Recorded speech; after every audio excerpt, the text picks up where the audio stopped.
What's up, YouTubers? Your boy, Deluxe Man. Welcome to another SummerSlam review for my SummerSlam review series. This is SummerSlam 1994, titled So Hot It's Scary. You know what's scary about this show? The way it was booked. This is one of the weirdest, most odd SummerSlams I've watched. I thought 1993 was odd. This one, oh my goodness. So, for everything that was done right, it was countered by pretty much everything else that was done wrong. We had an amazing steel cage match between Bret the Hitman Hart and Owen Hart, which was countered by that awful main event between Undertaker, the real Undertaker, and the fake Undertaker. We had a surprise heel turn from Tatanka. But that was countered by that awful match between Mabel and Jarrett. Like, for every good thing this show could provide, there was always something bad to follow it. And that, my friends, was WWF in 1994. It was its own worst enemy. This show was in the tank. It would only get worse for 1995. Oh, goodness. And that's next year. Can't wait to talk about that. Lord, WCW came at a really, really crucial time in WWF's period, which is why, for the next few years, WCW would see a rise and WWF would see a fall. But we'll get into that at a later date. For right now, let's talk about 94. So, the length of this show was 2 hours and 50 minutes. The date was August 29th, 1994. The arena, United Center in Chicago, Illinois. Commentary was Vincent Kennedy McMahon and Jerry the King Lawler. This is his first appearance as a color commentator on SummerSlam. The attendance was 23,000, sold out, so people were still coming. However, the quality of the show was, you can tell, was seeing some cracks. And you will see all of the cracks next year. But ring announcer was Howard Finkel. Oh my lord, let's just go ahead and get right into it. The first match here was IRS and Bam Bam Bigelow taking on the Head Shrinkers. Now, Ted DiBiase is still here. I thought last year was his actual final appearance at SummerSlam. Apparently it wasn't. This one has to be. I don't think he shows up the very next year. But he is here in the corner of IRS and Bam Bam Bigelow. Here's my thing about this match. This is kind of an emblem of things to come.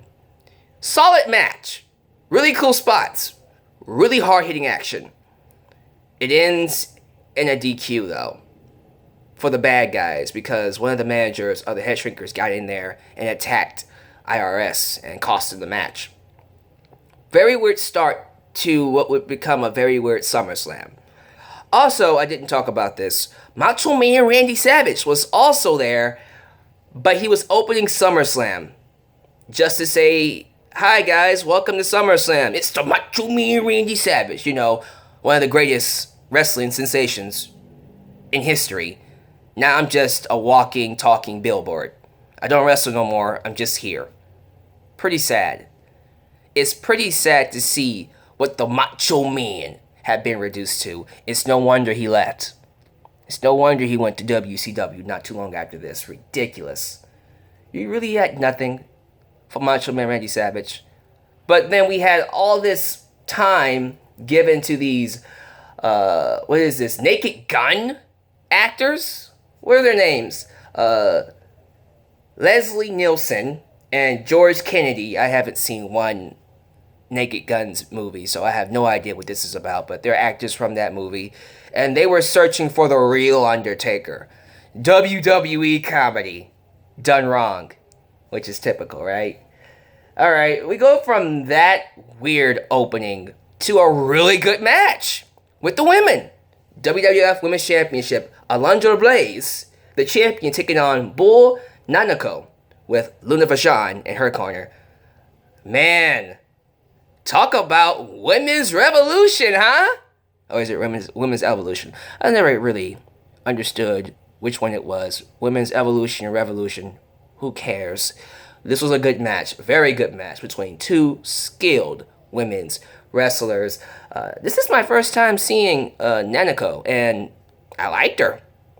I thought she looked really good, and of course the highlight was Blaze herself, who, my goodness, I really do wish she was a part of the women's division when Lita and Trish and Molly and all of them were there, because she would have fit in very well.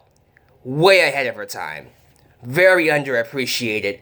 And it's sad because not too long after this, they killed the division. Because they needed to save money, and you guys know what happens. Alundra eventually goes to WCW and throws the Women's Championship in the garbage. And she becomes Medusa. And from that point forward, she is outlawed from the WWF until they bring her back to put her in the Hall of Fame. But regardless of the future at this point, this was a good match. Which is, you know, for every, like I said, for every good thing we had, it's always followed by something stupid. And all of this stuff with the Naked Guns looking for Taker, I never understood what was the point. Like, was this supposed to be funny? Was this funny back then? Look, maybe this is just me. Because the stuff they did for me was just kind of lazy and it wasn't funny. But maybe to some of y'all liked it. But whatever. Following that, we had, Diesel versus Razor Ramon for the WWF Intercontinental Championship. Hey! A good match! And why wouldn't it be? It's the Clique. You know, the Clique, Shawn Michaels, Scott Hall, Kevin Nash.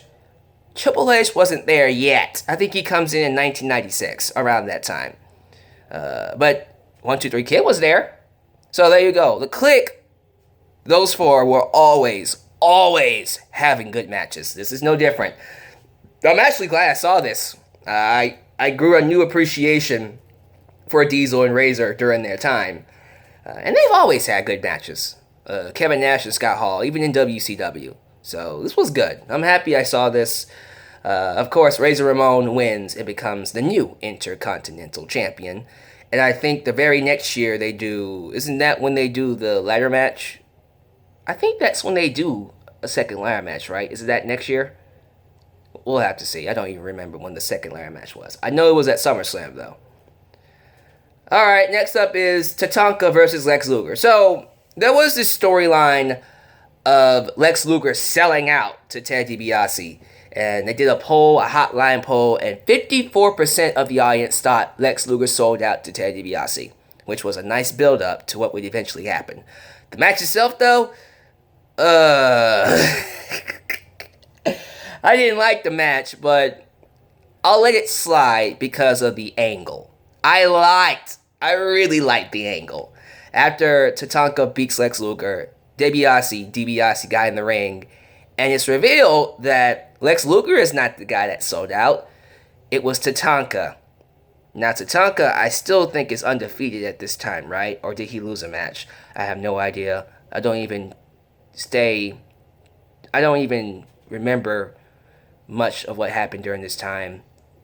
You're going to have to do some research for me. I'm asking you guys, did Tatanka lose a match or was he still undefeated? Regardless, it doesn't really matter. He's a heel now. He turned on Lex Luger after this and joined up with Ted DiBiase, which was cool. That was a nice twist. Really good twist, as a matter of fact, because he was a babyface that everybody liked, and then he turned heel, and it was very impactful. Really cool.